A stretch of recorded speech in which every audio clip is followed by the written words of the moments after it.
Welcome to the season review episode of the JCMoseley FC podcast. I'm Elliot. I'm here with Christian as always, and we are delighted to welcome Cainan Ming back to the podcast. Cainan, glad to have you with us. Thanks for having me. I appreciate it. Absolutely.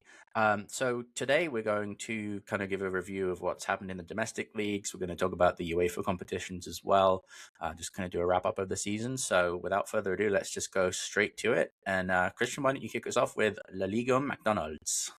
Yeah, La Liga McDonald's. So we have PSG that won the league as usual. It wasn't actually super easy for them to win it. They won by 6 points and they lost 6 times. Usually they win by like 20 points. And then RC Lens. I don't know if you guys know much about that team. They are a historical French team. They used to be really good, but the recent years they've been pretty poor. So they qualified for the Champions League and they won La Coupe de France. It's the French Cup. And then Lyon finished 4th of that league, and Marseille finished 5th.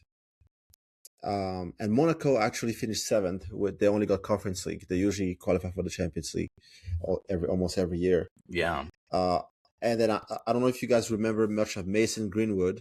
He's actually been doing really good in the league, and he was the third best scorer of the league this year with 16 goals.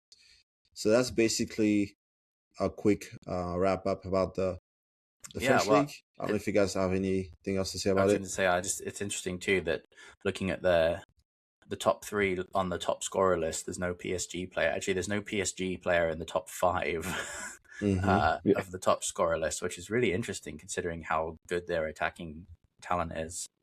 But yeah, RC Lens maybe the biggest surprise. Doing so well. Monaco struggling. Not been a great year for Blueco, with Strasbourg finishing outside the European places, so they're not going to have any of their teams in Europe this next season. Yeah, it wasn't the best on offense.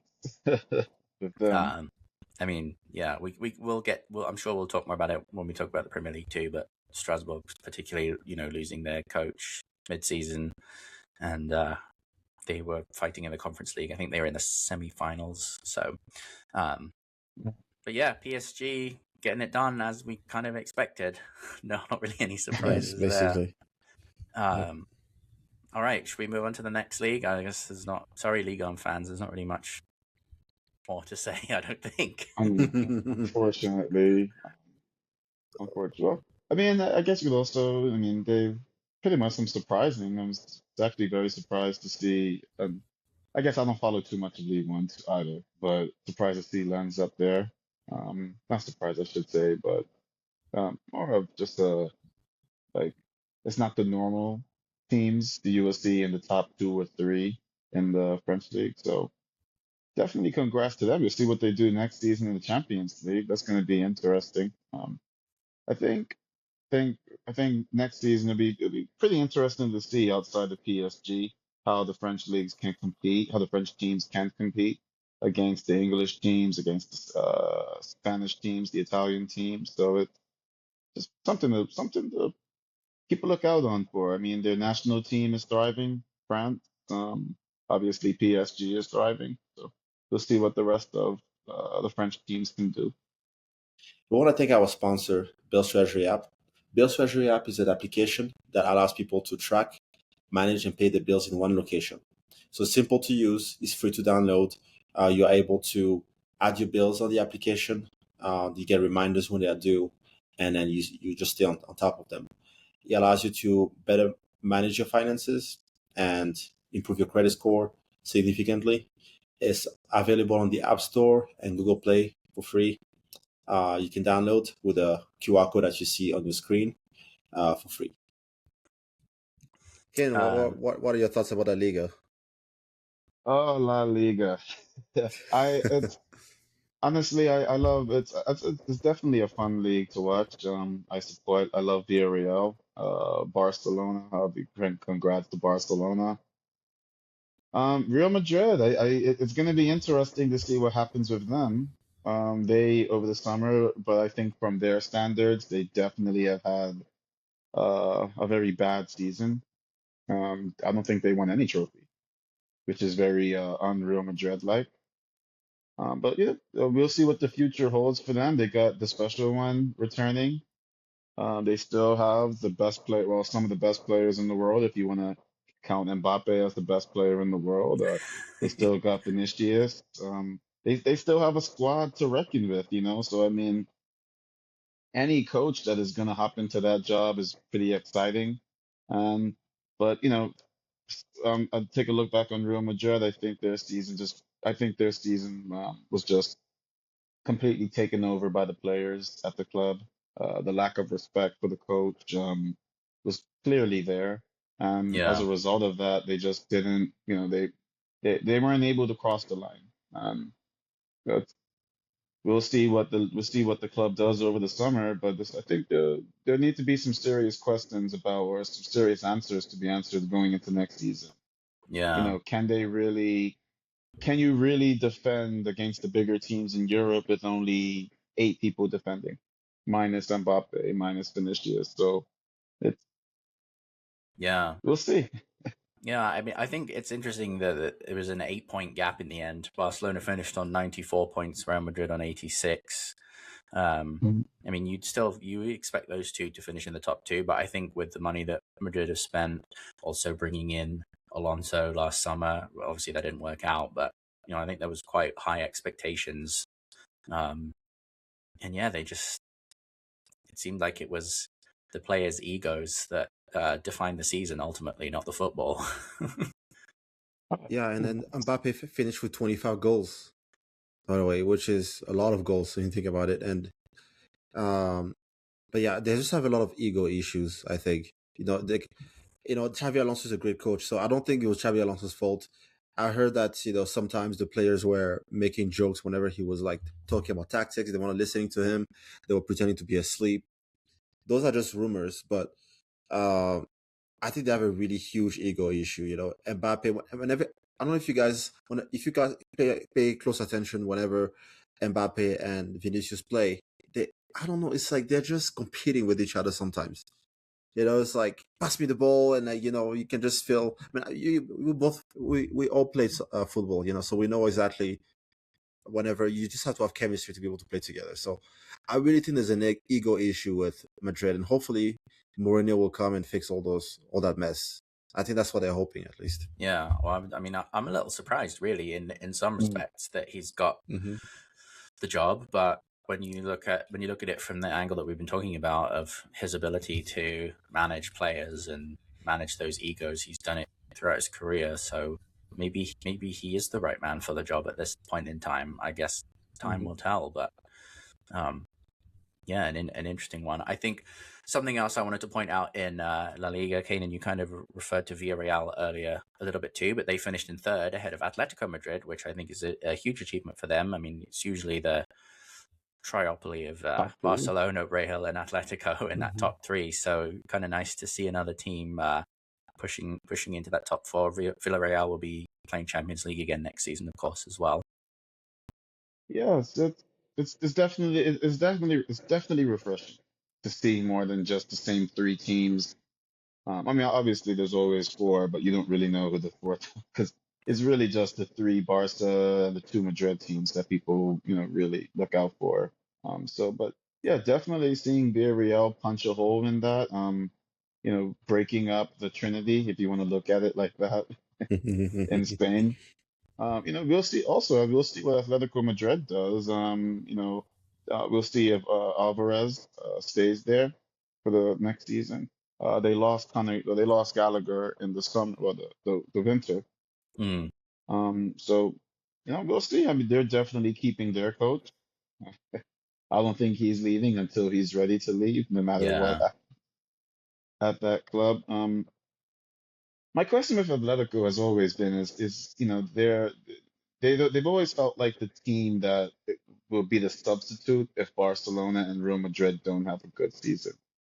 But I would love for them to be that consistent team that can challenge for a title, you know, on a yearly basis. It, Sometimes they are, sometimes they're not. I would say from Atletico standards, this season was a little bit lower than what I expected for them to do. But we'll see what transpires next season, I guess. Especially losing the Copa del Rey final. That was kind of I was expecting them to win it. But I think that the good thing that Diego Simeone has been able to do with Atletico Madrid, they've been consistent in the sense where they always qualify for the Champions League. So every Mm. single season you're gonna see Atletico Madrid in the Champions League, and then probably do maybe like not necessarily a deep run, but always challenge the teams in the Champions League. I mean, they made it to the semifinal this past season. So I mean, obviously, I mean, at the end of the day, it's a business, and I see that Atletico Madrid, they're always in the Champions League, so the coaches bring in money. The stadium is always packed, so they really have no reason to fire the coach. I think that's how I see it. I think it's a business standpoint, and yeah.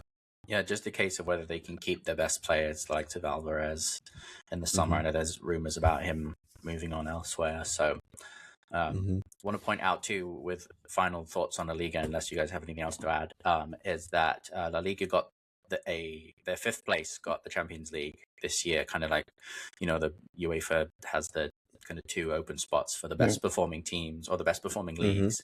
And so Real Betis, we will have the GOAT Anthony playing in the Champions League next season. Congratulations, Anthony. I know we're gonna talk about that in the next episode about the World Cup, but he didn't make it to the list. Yeah. Or the squad, the 26 man for the squad for the World Cup. He didn't make it. Oh, good, Anthony. Yeah. I would say this to everyone La Liga, congrats to Barcelona. It's Barcelona looked amazing. I mean, like, I know people criticize the high press, the high line that they do, but when it comes off, it looks amazing. I don't think I still think the greatest team in Europe to ever have been assembled is probably that 2009, 2010, 2010, 2011 Barcelona team. I still think that's the greatest team ever assembled. I don't think there'll ever be a team that will come as close to that Barcelona team, but it was great just watching Barcelona this year just sort of have little flashes of what that team back in 2011 did. I mean, the one-touch passing through the middle of the field, just having teams just chase them back, the high pressing, the high line, just constantly keeping the ball. That's what Barcelona was about back then. And just we'll see if they can do it again next season. It's definitely a lot to ask for, but we'll see. Yeah, Hansi Flick's certainly been doing a great job. Congratulations to them on winning La Liga. All right, should we go to Serie A? Serie A. Yep. This one, I'm trying to remember when we last checked in on this in the previous episode, but I feel like it was at one point the title race was a little closer.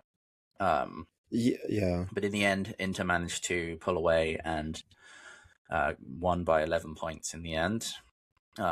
Not too surprised by that, really. I mean, Inter are currently, I'd say, probably the strongest Italian team. They've got a good squad. You kind of expect them to be challenging for the title at least most years. Of course, Napoli kind of had a bit of a fall off this year. They obviously were the champions last season. And Antonio Conte, I guess I read that he is leaving as well. So, yeah. Yeah. Inter, I think Inter has been basically leading the Serie A the whole year. And then, so Inter finished first, champions, and Napoli was, so I agree. I remember last time we checked, they were in a closest title race, but obviously Inter is the better team, so they won the league. What I'm surprised about is Como making it in the Champions League. That is a huge accomplishment. Apparently they were, I mean, I don't know the exact data, but I know they were like in the fifth year a few years ago, and they just got promoted this year. So it's like Ipswich Town that is going back to the Premier League, qualified for the Champions League next season. That's a huge accomplishment. Yeah. So, I mean, Fabregas has done an amazing job, and Cainan, I don't know if you want to speak more to that as well, Yeah, but absolutely. Well, yeah, before we get the Fab, I want to point out Serie A, I enjoy Serie A because there's a great number of American players who play there. I think McKennie has been killing it with Juventus. Um, my disappointment has been with Pulisic in Syria, if I'm really being honest. Pulisic, he was at Chelsea. I remember he was at Chelsea, and he was sort of dubbed as like maybe unfairly, but he was dubbed as like the next Eden Hazard. And he had moments of flashes, but it wasn't always as consistent. He went over to Syria and he did a great job his first season with AC Milan. Really did a great job. Competed with Leo for the left wing position. I don't know. And maybe it's because of I've heard maybe because of the coach Allegri. Allegri isn't really the most forward thinking coach. So maybe that was the issue as well. But I would say like the Christian Pulisic party sort of died down, and when that died down, unfortunately, AC Milan died down with it.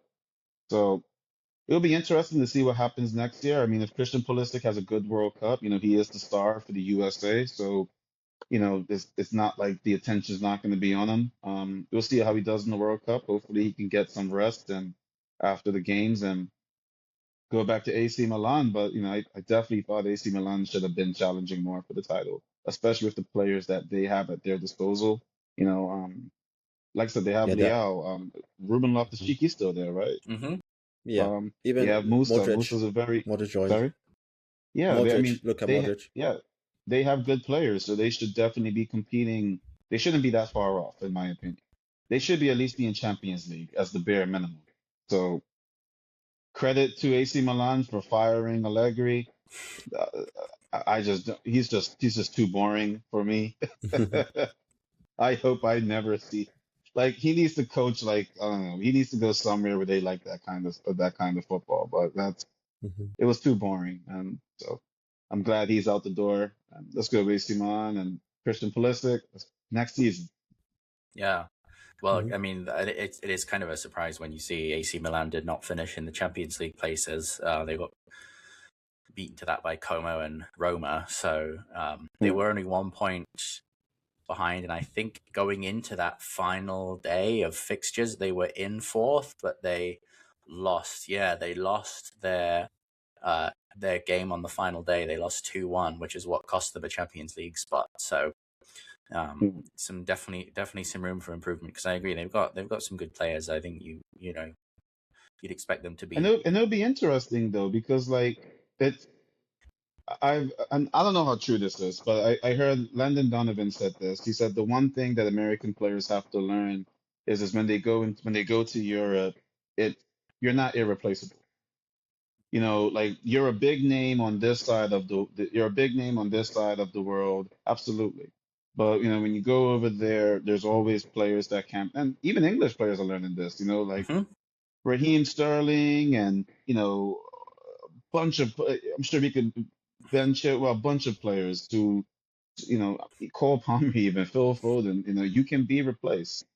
So we'll see what happens next year. Syria, we'll see. We'll see what AC Milan does next year. We'll see what Napoli does. Juventus also needs to step back up. Um, I think Syria in general needs to step up. I think a lot of the players there aren't as good as what they used to be, but that's a whole nother story. Yeah, one other thing that I was kind of keeping an eye on with Serie A this season was Fiorentina. For a long time this season, they were kind of down in the relegation places, with a squad that's much better than that. I mean, they've got David De Gea, Tariq Lamptey, who used to be at Brighton, Robin Gosens. Who else did they have? Moise Keane. They've got players that have played at the top level, and the fact that they were struggling so much, I was kind of keeping an eye on that. I'm worried for them a little bit, but they did manage to secure themselves top flight football for next season in Italy. So, but yeah, congratulations to Inter. Should we go on over to Bundesliga?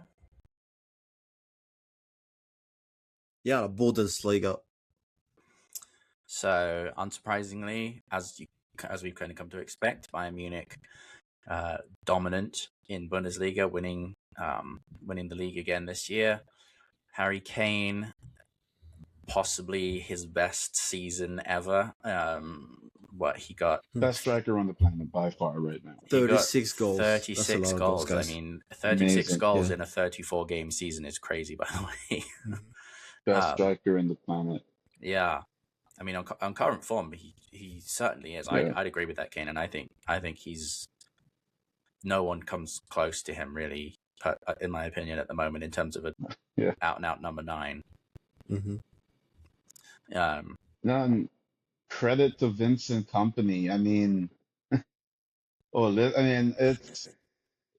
it's funny because it's sort of like Vincent Company is what Chelsea wanted. You know, like a coach, manager, whatever, who isn't the biggest name in the world, in the coaching world at least. Um, doesn't make all the demands in the world, but is able to take a group of players, play some amazing football, win titles. I mean, Olise was amazing this season on the right wing. I mean, the guy's he reminds me so much of Ribery, just with his his ability to dribble, his ability to shoot from distance, his ability to find passes. I mean, the guy's been a revolution. You know, Musiala, amazing. I mean, I know he spent a great part of the season out, but when he comes back in, the middle of the field is completely just. I mean, we could go all day with Bayern's team, but it's an amazing squad put together. But just to go back to the Real Madrid, I mean, it's a squad full of big name players, big name superstars, but they're willing to do the other half of the game that no one likes to do is to defend hard. And that's where I think Company has done a great job of coaching these guys is yes, they're gonna score the best goals in the world. They're gonna have like 70% possession, but you lose the ball against Bayern, those guys press you relentlessly. And it's top tier coaching, top tier playing. Yeah, I mean, watching them, they definitely do look like a team when compared to Real Madrid, which have at times looked like just a collection of individuals playing together, I don't know, Christian, what do you think about the argument that Bayern have actually been the best team in Europe this season, despite what I agree. Champions League result says otherwise? Says otherwise. 100% agree. I think that they definitely deserve to qualify for the final. Whenever we did the prediction in the Champions League, I predicted them to win the whole thing because they were just the better team. Harry Kane, 36 goals. I'm not gonna go about the refereeing decisions that were outrageous. I think doing both legs. The first leg, the penalty awarded to PSG wasn't the penalty, I think, and the second leg there are so many penalties that they were not given. So I think Bayern Munich were by far the best team in Europe. That is, I've no questions asked about that. What do you reckon, Cainan? I mean, definitely up there. Yeah, I mean, just watching them play, especially earlier in the season, I think with that PSG game, it was definitely like they were the two best teams in Europe. I think Bayern, which just sounds crazy because like they lost, but I think Bayern just has a little bit more. I feel like if they were to do that game again today, I think Bayern might actually take it. But still, it's not don't want to take anything away from PSG for the great things that they did, but Right. definitely thought in that game Bayern should have went through, in my opinion. But yeah, we'll see what happens next year. But granted, though, I'm also not mad. I am not a Bayern fan, so I think if they can keep Kane, which he seems very happy there, and he's doing what he couldn't do at Tottenham, which is win trophies. Then great. I mean, I'm just looking at the full stats in all competitions. He scored 64 goals this season, which is crazy. insane. Yeah, as far as the rest of the Bundesliga, I don't know if there's really too many other surprises, the only one I would say potentially is a little bit of a shock is Wolfsburg being relegated. They're a team that Yes. has been around for a while. They're I don't know. They just I see their team badge and I just associate it with them being in the Bundesliga. So them getting relegated is maybe a little bit of a Isn't shock. you guys remember Andre Schürrle? Mm-hmm.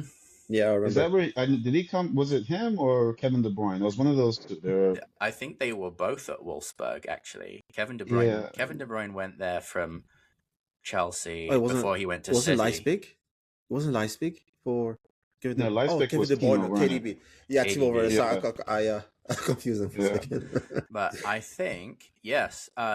Okay, so Schürrle was at Wolfsburg. He then went to Dortmund. That was after Chelsea. So he was at Bayer Leverkusen. Chelsea signed him. Then after his time at Chelsea, he went to Wolfsburg. So yeah, he did play there as well. But I mean, they've had some great players throughout their history that have kind of been through there as well. So disappointing season for them. Any additional thoughts on Bundesliga? No. No, I mean, yeah, both sides of Bayern and I think Dortmund had a pretty good season as well. Unfortunately, it's just hard to keep up with Bayern at points, but Leipzig, I mean, pretty much normal. Yeah. What we expected from the beginning of the season. Mm-hmm. I think in some of these leagues too, I mean, in a lot of these leagues, there's definitely a financial imbalance. I mean, in all of the leagues, really. I mean, there's some teams that just have so much money, and it's very difficult for the others to compete. It's maybe more of a monopoly in Bundesliga than and Liga than it is in some of the other leagues. But at the same time, you still gotta win your games. Yeah, it's definitely a conversation that I think many European leagues need to have more of.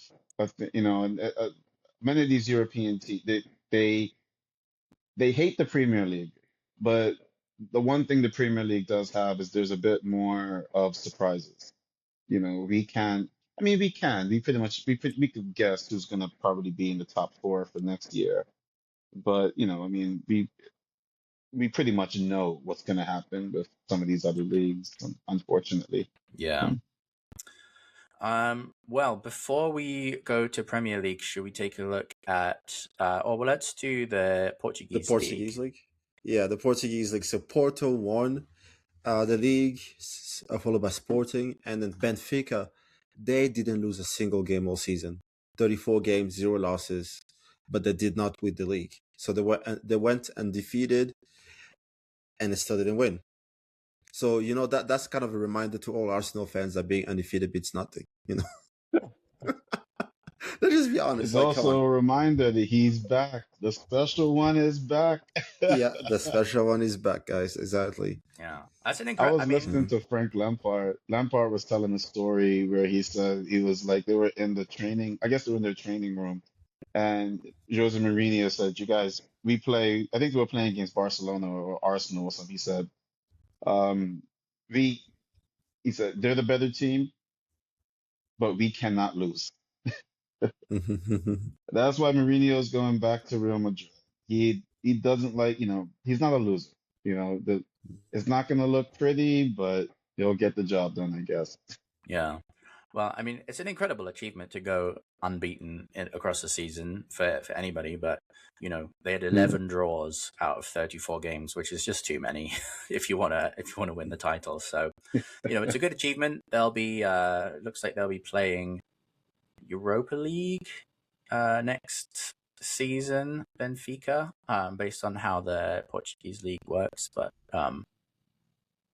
yeah, they'll be having to do it without Mourinho because he'll be at Madrid. I think coming back to Porto, they struggled a little bit. I think last year, didn't they? They let's have a look. They finished in third last year. So for them to kind of come back and in the end win by 6 points is great for them. Yeah. Right. Cool. And a player that we want to talk about who plays our new left winger will be coming over from Sporting, um, Quenda. Yes. Quenda. So now I don't want to overhype him, but according to deep research, meaning Twitter, apparently they're putting him up there with the likes of Esteval and all that. So I don't know. I haven't watched him play too much. I'll admit it, but according to his statistics for this year, he's 22. So in at least in the domestic league, he has 20 matches, 2 goals, 5 assists. In the Champions League, he has 2 goals and 2 assists. And I guess in the two cup, the he has 2 goals in the cup and 1 assist in I guess the Portuguese version of the EFL Cup. Mm. So he has some pretty good numbers. So we'll see what he does next year when he comes on over to England and plays with Chelsea. Just so we got Yeah, some Portuguese talent coming over. I think that's one of those that he is, and I admittedly, like you, I haven't really watched a lot of him play, but he's getting a lot of hype. People are excited. I mean, I it's great that these young talents are coming to the Premier League, and selfishly, of course, from our perspective, coming to Chelsea. But I'm excited to see how he's going to be. It kind of feels a little bit like Esteval last year, where we knew he was coming, and we were kind of keeping an eye on how he was doing in Brazil, and then he came and he just hit the ground running, and hoping Quenda will do the same.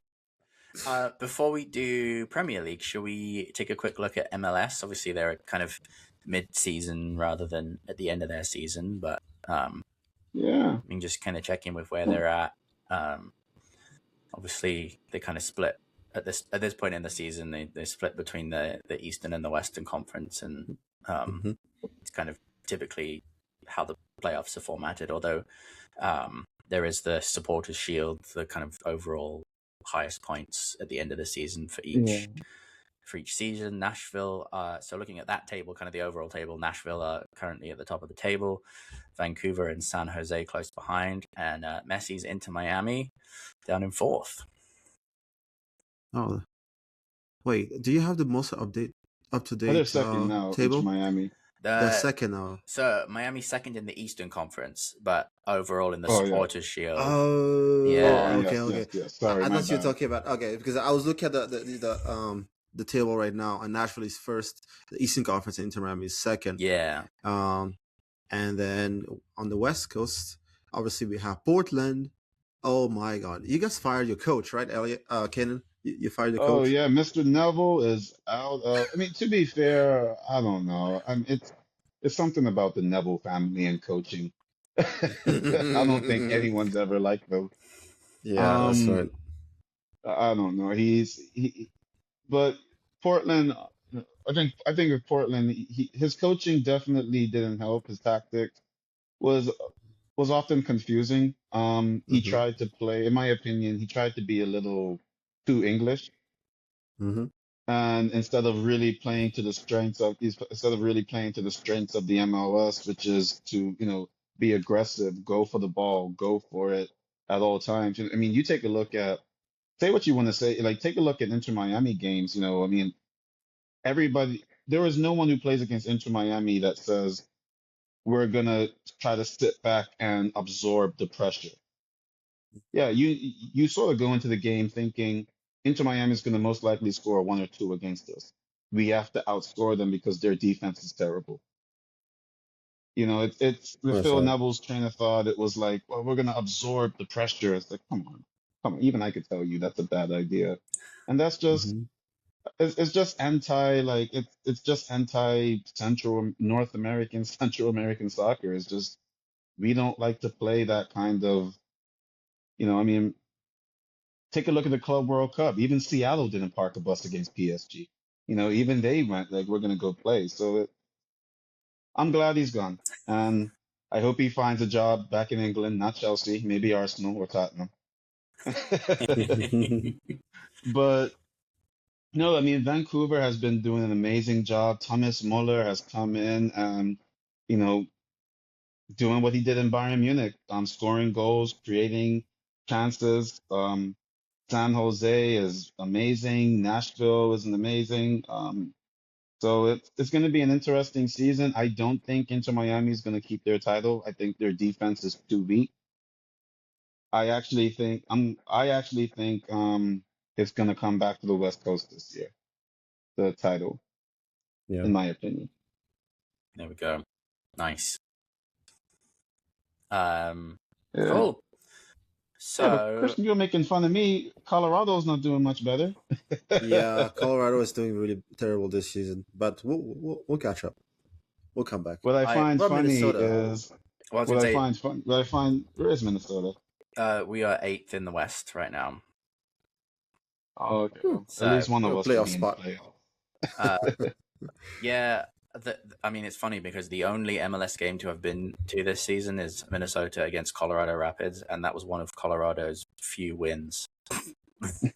Oh yeah, and we beat Portland too. I went to that game, Cainan. We Yeah, beat Portland 1-0. Actually, was it? I everyone's don't remember beating the score. Portland.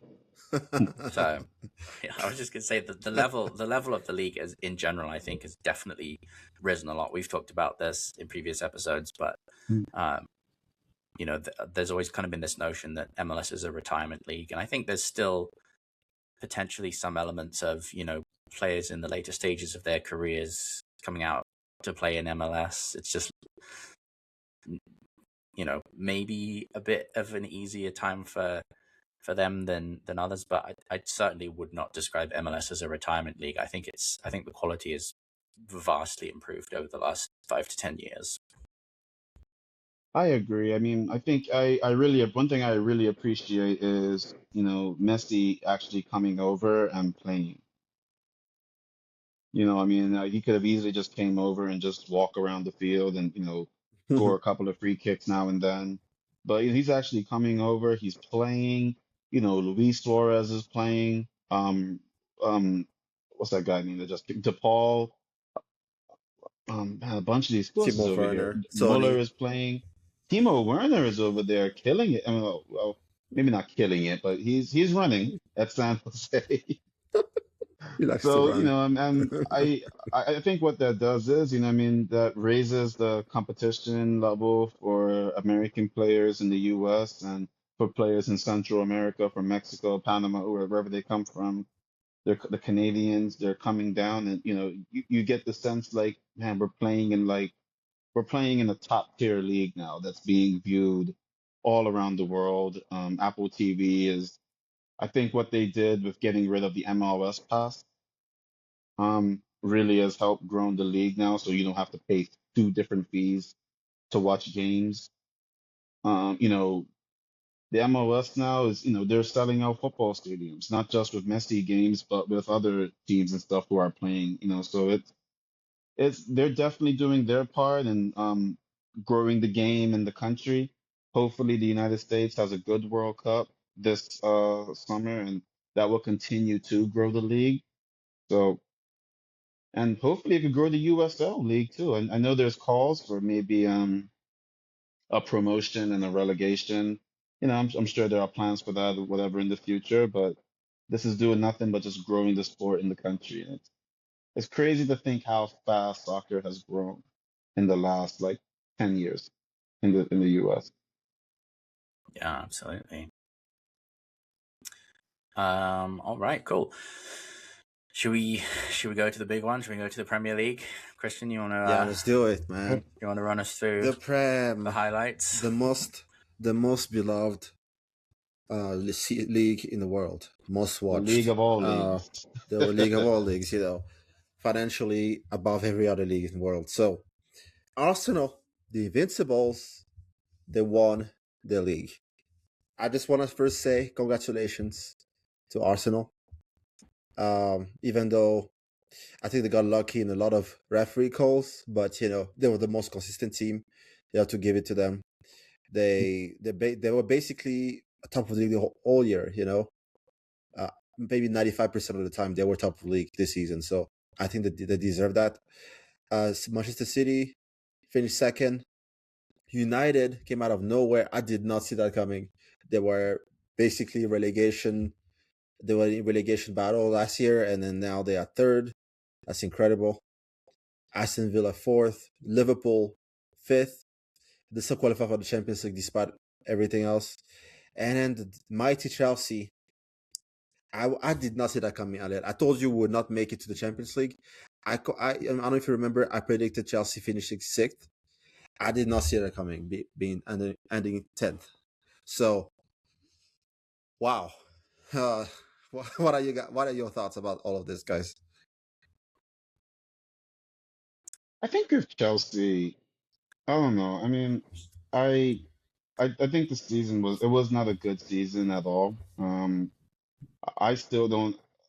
I really wanted Liam Ruscinia to work out, mostly because there's no English coaches in the Premier League. Like, so I was hoping that that could be him, and but it didn't work out that way. But I think with Chelsea, you know, this is a club. These guys, they haven't had a break. And I sometimes feel that the media in England is very unfair to Chelsea. I mean, it feels like if Liverpool or Manchester United, if they get one injury, it's like, oh, it's an injury crisis at the club. But with Chelsea, I mean, we haven't had a break since 2 summers ago. You have the Club World Cup. They play in the league. They they make deep runs in the FA Cup, the EFL Cup. We had a ton of injuries. We had no wingers. I just Mm-hmm. think that the players got tired, and it it was just a hard season to finish. The consistent amount of games, we had games like one game every 3 days, it felt like in December and January. Well, you take a look at Manchester United, they just had one tournament this whole entire season, just the Premier League. So I don't know. It's I do think next year, I hope the owners, the people who run the club have learned some lessons. They said they have, so we'll see if they've learned their lesson or not. But I don't know. It's been a disappointing. I think what's more disappointing is watching Champions League and not seeing Chelsea there again. That's going to be the most disappointing thing next season. Yeah, but honestly, Kaden, I'm glad that we did not qualify for the Conference League because I don't want to be Yeah. back in that league again. I would have taken Europa League. Europa League would have been interesting, but Chelsea Yeah, just deserves to be in the Champions League. It's Chelsea Football Club. It's the Champions. That's the standard where we're supposed to be. yeah, So, I mean, I'm of course I'm disappointed we didn't qualify for Europe, but I'm like, you know what? It's okay. Now we can focus on rebuilding the team. We have a new coach coming in, Xabi Alonso, that will take over the squad, and then hopefully the owners learn from the mistakes. That's what I hope, that they're not yeah, gonna think that they can boss him around like all the other managers. I just really hope that this past year was a lesson for the owners to see that what, we need to change out the way we run this club. We need to let the manager make his own choices, who comes in, who comes out, because that's how it's supposed to be. And I hope that they can build up the team. Hopefully, we qualify for the Champions League next season. I think that should be the goal, honestly. Focus on just qualifying the Champions League and rebuilding the team. I really don't care about the EFL Cup and the FA Cup, to be honest, Elliot, Kenan. Let's say if we could just eliminate it on the first round, I will not be sad because I want to just focus on the team, rebuild the team, and hopefully next year we can really compete for the Prem again. That's my hope. What do you think? get back to where we're supposed to be. Absolutely. I mean, we should be challenging. I would even say next season we should even try to. If we don't have Champions League, we don't Yeah. have nothing else to work. Try to Mm-hmm. challenge for the title. I I think so. mean, Mm-hmm. yeah, Cole. Hopefully Cole Palmer's back to his normal self. He's João Pedro. We'll see if Enzo Fernandez leaves. I'll be very surprised if Enzo Fernandez leaves. So, um, I'll be sad if we lose yeah, Enzo Fernandez. I think he's been the most consistent player since the new owner showed up. yeah, It will be a very terrible thing for Chelsea Football you'll Club. get I a lot of think money for him though. yeah, that is true. But I think at this moment, like, we need to rebuild the team. And if you have Enzo Fernandez and Caicedo, and Xavi Alonso is a very good tactician. He Yeah, knows how to get the best out of players. And I really hope that Cole Palmer and Caicedo and Enzo. We need a new goalkeeper. That's what Chelsea Football Club needs. 100%. What do you think, Elliot?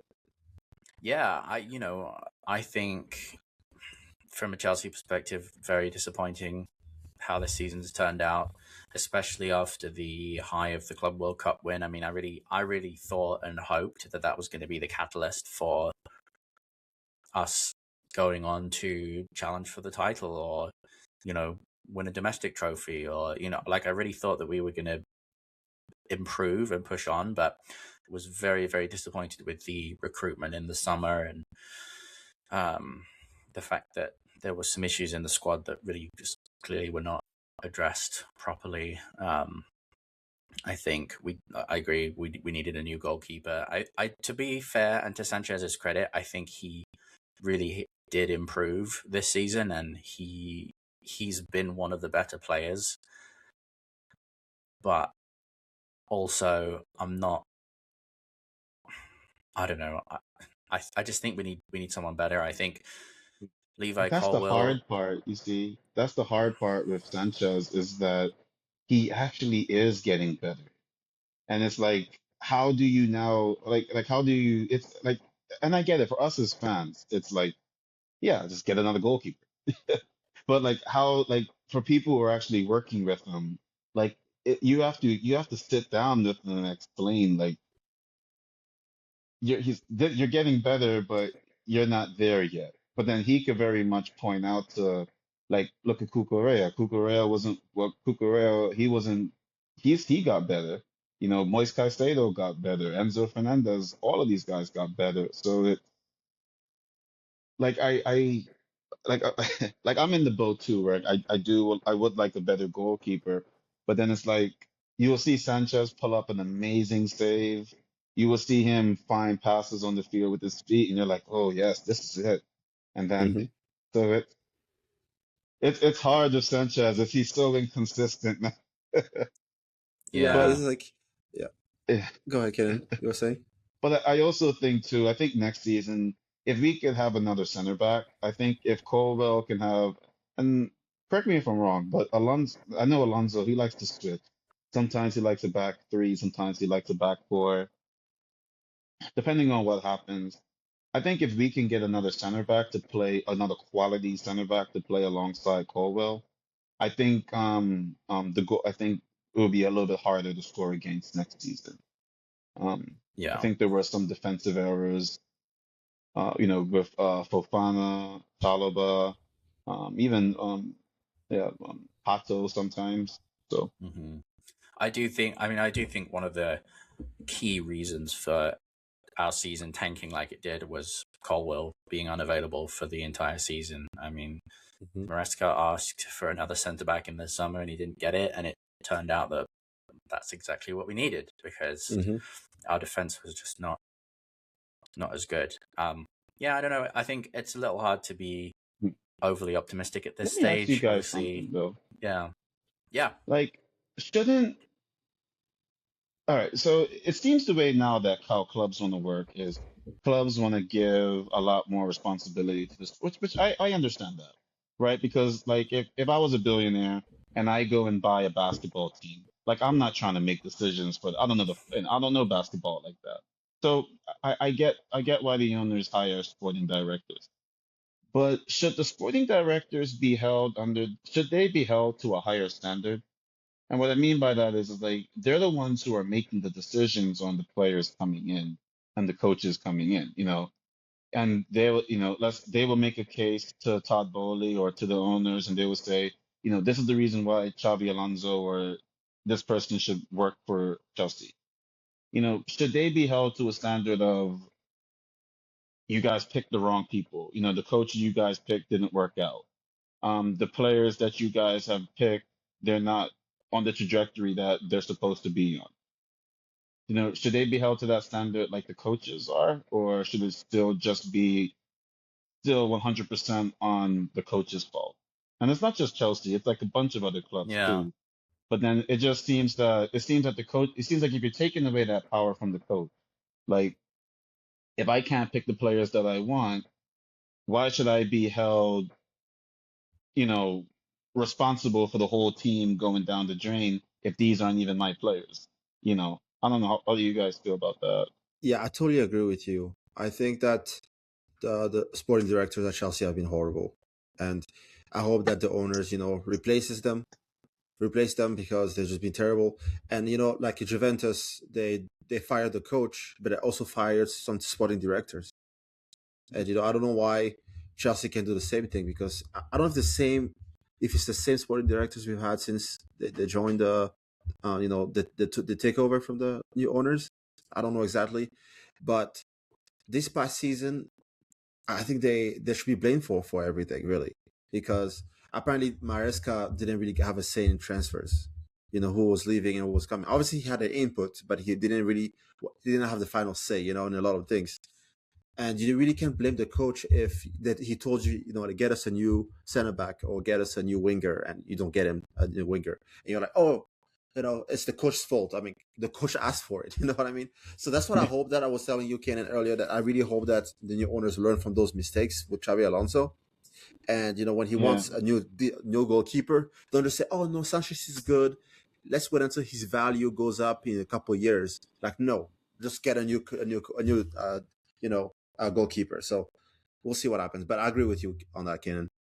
Yeah, I agree Yeah. too. I mean, I think there should be some more accountability. I mean, from a PR standpoint, from a optic standpoint, like the manager, the coach is an easy scapegoat. And I think just historically, especially, I feel like it's especially in the Premier League, the culture of just like, oh, we're just going to sack the coach if the team's not doing well, and that's going to fix everything. Like, there's kind of that mindset that's been bred into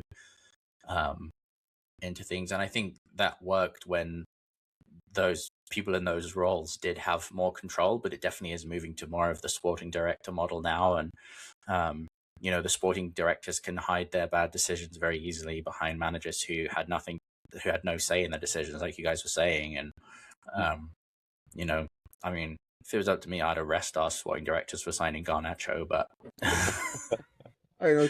You've been like, send the you've been police, send the police round. anti-Garnacho from the very beginning, man. I mean, he had some good moments, he had some good games, but overall, yeah, he's not a player that we should keep. I think we should get rid of him. Yeah.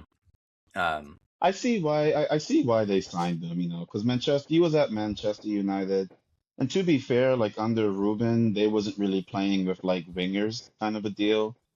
So I see why they signed him, but he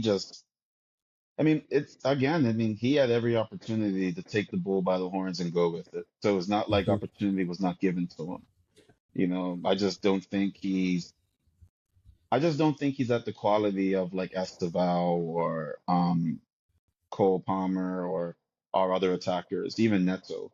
I even think Jamie Gittins will have a better season than Garnacho this coming season. So Yeah.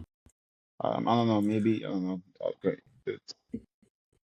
Again, I don't know. Maybe he can't handle this high level of expectation of performing every single week. That's not for everybody. So maybe he's one of those players that just needs to be at, I don't know, Tottenham or something, the smaller Well, clubs. I mean, I even see like similar to what with Anthony. I mean, Anthony was struggling and he went to Spain and he thrived there. Like, I feel like Garnacho might be the same kind of player. Like, I think he just has to go to another league. I just don't think the Premier League is for him.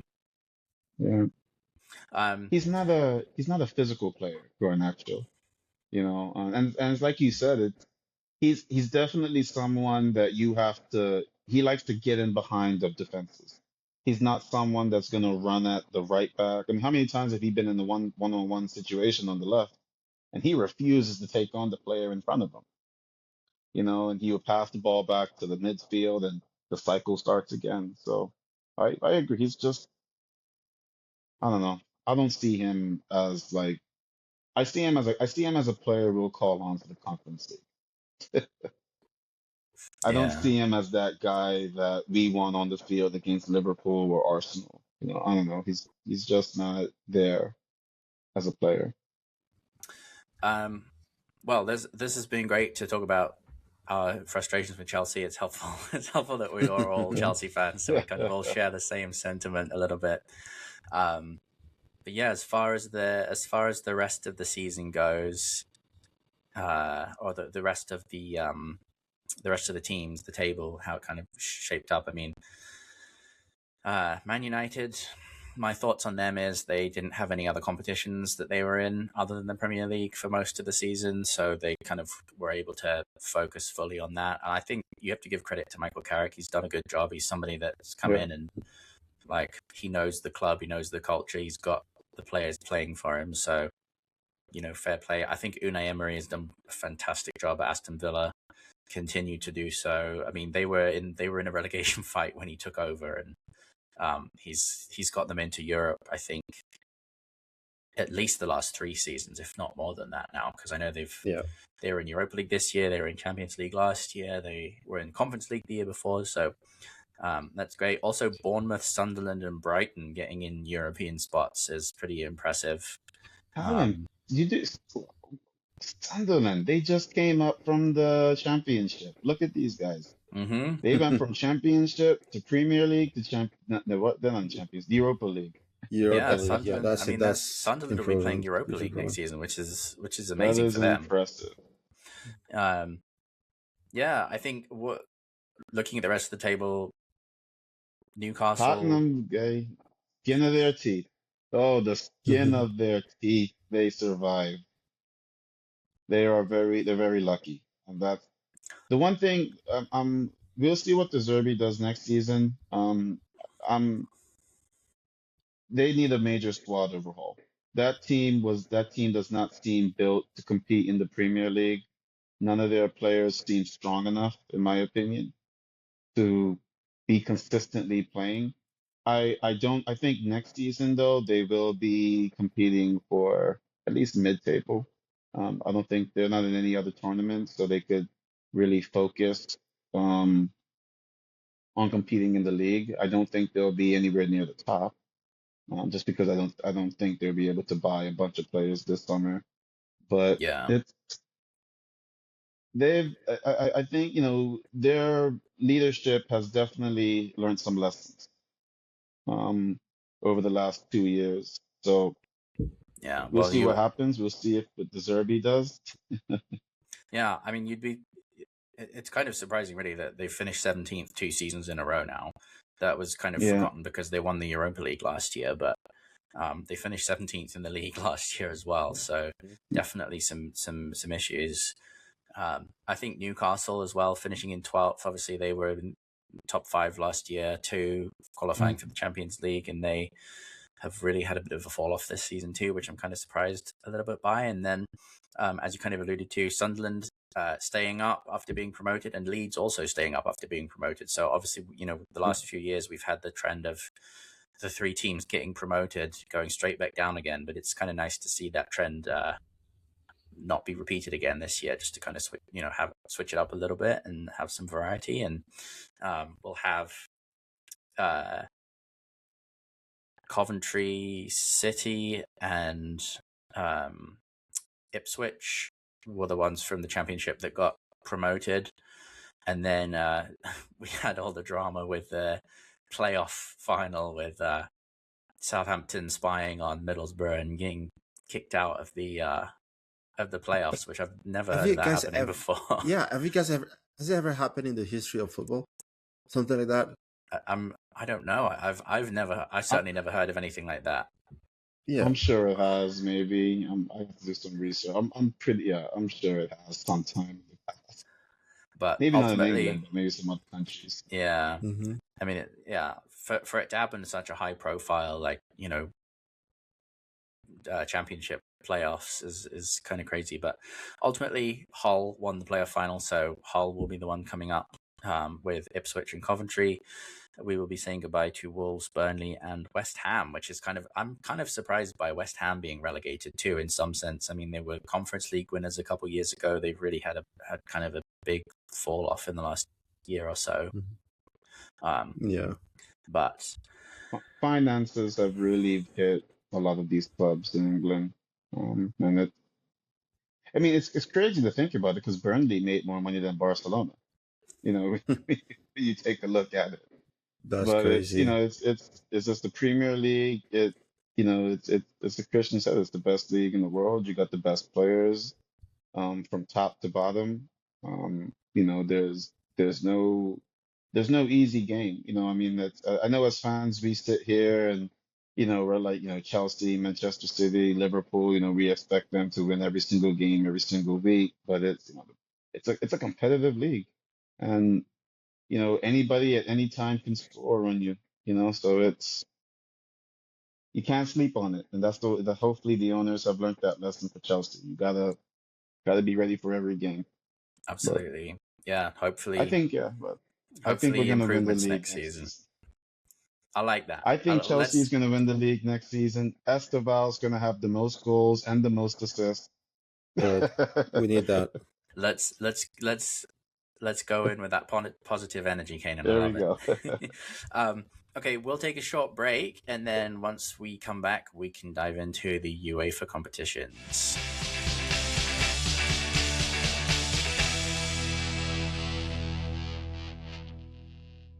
All right, we're back, and we're going to take a look at the UEFA competition winners. We're going to start, of course, with the Champions League. PSG beating Arsenal on penalties. What do we think? Well, here's what I'll say. There is one team that said we're gonna come out and we're gonna play the game. There's another team that said we're gonna absorb as much pressure as we can and play counter-attacking and win goals off of corners and free kick. And unfortunately, the team that decided to, well, no, sorry, fortunately, the team that decided to Fortunately, play soccer yeah. won. Unfortunately, Arsenal. Look, we've been I think people haven't liked the way Arsenal have played forever, this season. It's disappointing. It felt when Mikel Arteta first started working at Arsenal, he was very much like they were playing one touch, beautiful out getting the ball out wide. It seemed that this season they've been a lot more, we'll absorb the pressure. We'll do a mid block. We're not going to press the ball up high like what a Liverpool would do. They will score goals off their corners, long throws. I mean, I I guess if you want to win at the end of the day, congratulations to them. They did what they had to do. It doesn't look good. In my opinion, they have some of the best players in the world, and you don't really get to see them play. And I think that's sort of the most disappointing thing about that final was that it was pretty much PSG the entire time. When Arsenal did get the ball, it was, you know, counter, try to win a free kick. Um, wasn't professional. Well, I shouldn't say it wasn't professional, but just wasn't fun to watch from a neutral fans perspective. Yeah, this game, kid, guys, was it was kind of boring. I'm not gonna lie to you. I think Arsenal was just parking the bus basically, and just but the moment they scored after that goal, it was over. There are 11 players in the box, in the penalty box. That's how bad it was. They were just defending, and I think football won yesterday. And it's not because I'm a Chelsea fan, but when you only have 28% possession in the Champions League final over 120 minutes, you don't deserve to win the Champions League. That's just as clear as day. PSG were the better team. They had 19 shots, and Arsenal only had 5 shots and 1 shot on target. And they completely dominated the game. And I think the better team definitely won yesterday, even though they went all the way to the final. And yeah, I mean, I know I'm a Chelsea fan. A lot of fans didn't want Arsenal to win.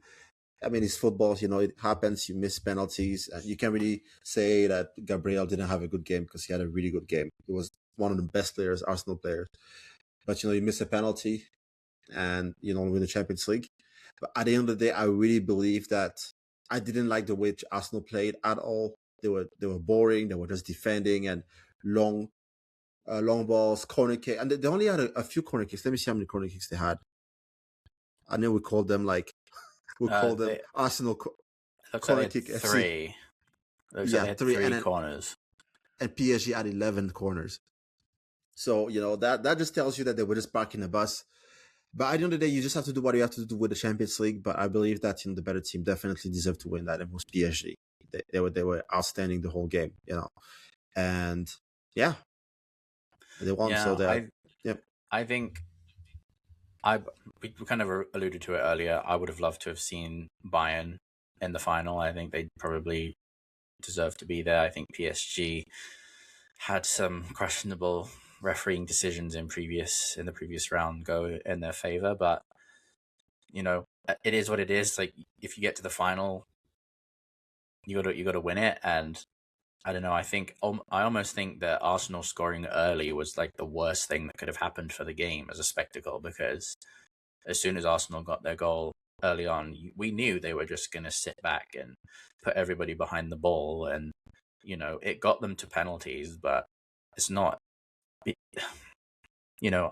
I get the argument of like, well, if you have to defend well and you have to have some of that grit if you want to win trophies, but at the same time, I just don't feel like they've got good attacking players in their team that are not allowed to go attack and express themselves. And I think, like, if I was putting together my team of the season for even just in the Premier League this season, like, okay, fair enough, their goalkeeper and defenders and Declan Rice maybe get in there, but I'm not putting any Arsenal attacker in my team of the season, and they've won the league. I mean, I think that's crazy. Like, that just in an attacking sense, they haven't done much. They don't do much. Yeah. And he took Odegaard out. I was very surprised by that. I think Odegaard was one of the best players on the field. And I don't know, man. This is the coach. He decides who's, but I think one of the best players was Odegaard, and I'm surprised that he took him out off the field. But yeah, it was actually honestly a boring final. I think it's one of the most boring finals in years, and I'm not saying that just because I don't like Arsenal, but that's just fact. It was a very boring final. I'm not gonna lie. Well, what do you guys think? I'm gonna say this is the first time in I don't know how many years, but I did not watch the game. I just was. I couldn't be bothered. I had no interest in watching the game at all. That for the Champions League final, that's unheard of for me. Like, that hasn't happened in a long time. Yeah, I mean, especially when you take a look at the semifinal with PSG and Bayern. Wow. When you have great players like that, on the field, I want to see these great players play. Like, that's, I don't know. I mean, I've always said this. Like,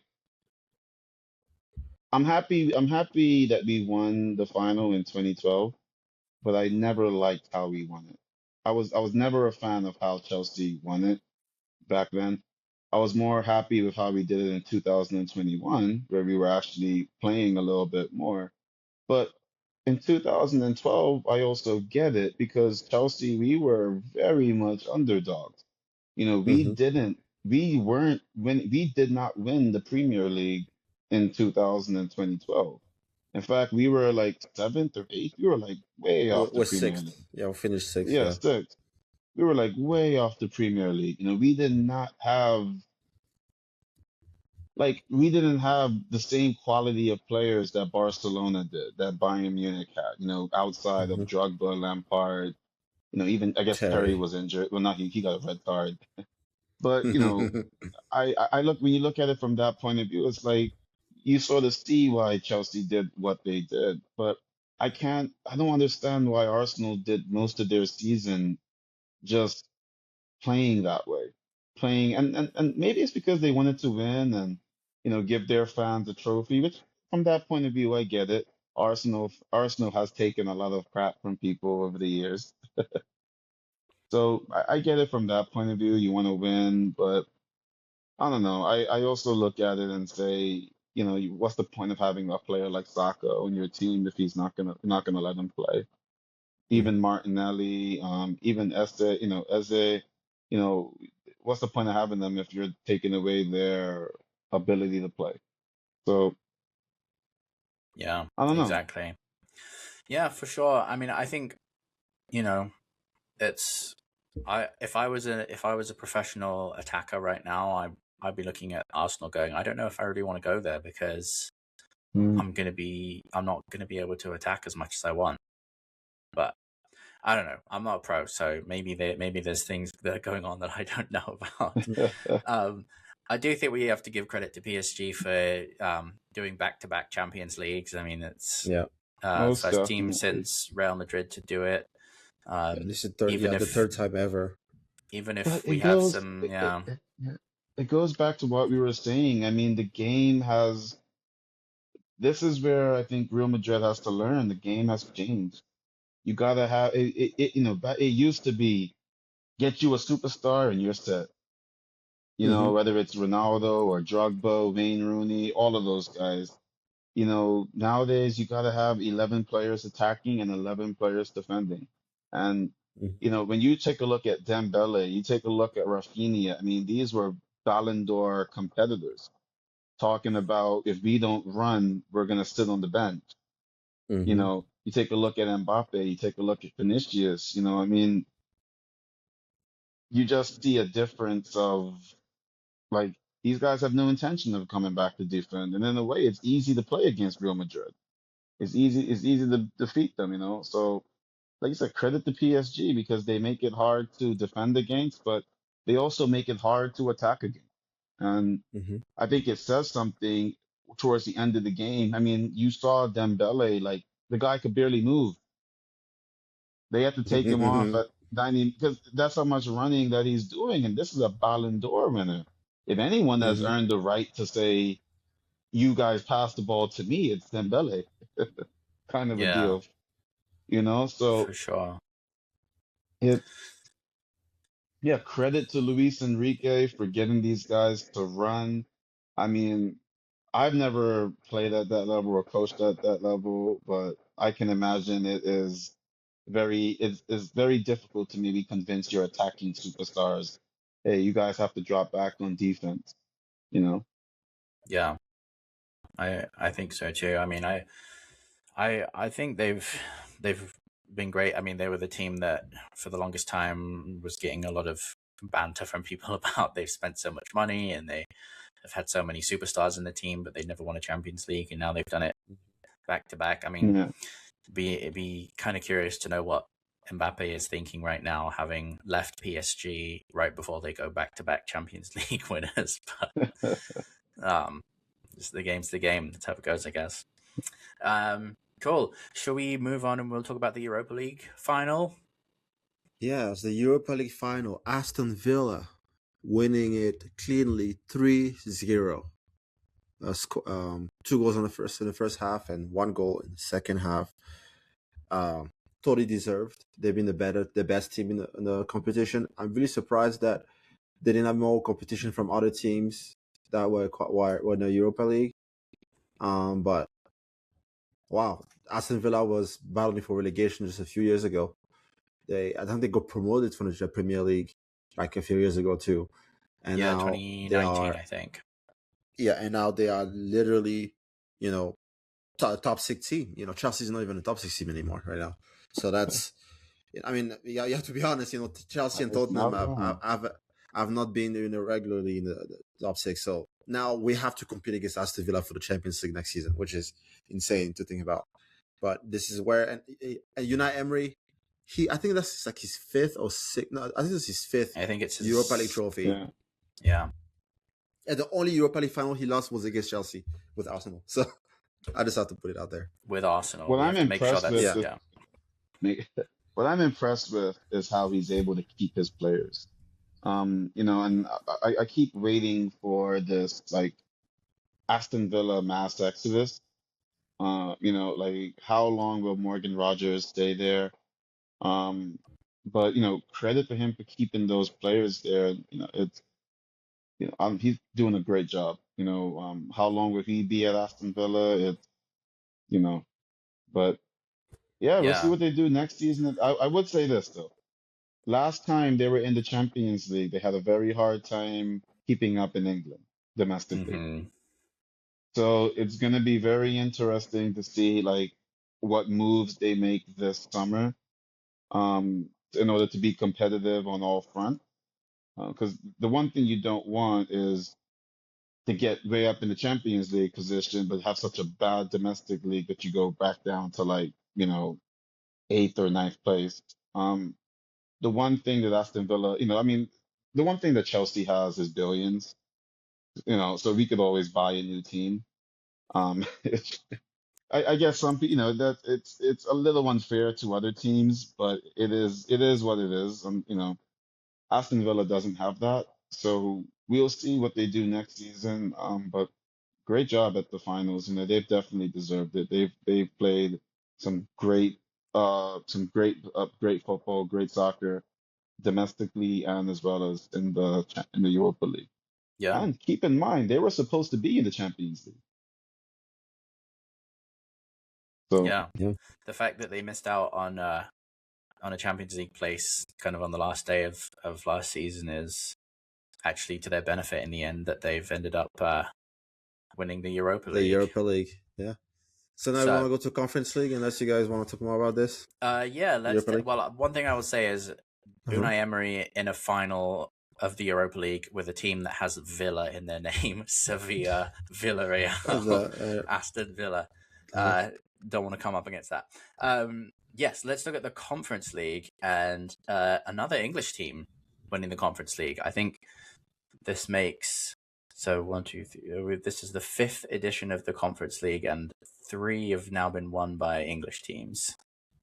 Crystal Palace's coach, Oliver Glasner, is leaving at the end of, or he will be leaving this season, but been a great 12 months, won the FA Cup, won the Community Shield, which I guess is more of kind of a preseason thing, but then gone and won the Conference League as well. So credit to him, credit to them. And yeah, I mean, we'll see. I agree. I think the money is just so much imbalanced. And I think too, the fact that with the format changes, the teams from the Europa League do not drop down into, the teams from the Champions League that, with the old group phase, like third place would drop down into the Europa League, but with the new format, they've kind of scrapped that. So I think that plays a part too in the English team's dominance. And yeah, well, we'll see. I mean, I don't see that changing really, to be honest. Yeah, that's good. Cool. Well, anything else to add about the UEFA competitions? I think we've covered things pretty comprehensively. Yeah, basically, I think that's good. Well, as we get ready for the World Cup, we will have another episode coming out shortly, where we kind of preview the World Cup, make some predictions, talk about what to look out for, those kind of things. But for now, we're going to leave it there with the domestic season. Thanks once again to Cainan for joining us today. We appreciate having you here, and it's great to have your input. And yeah, we'll see you guys next time for the World Cup preview.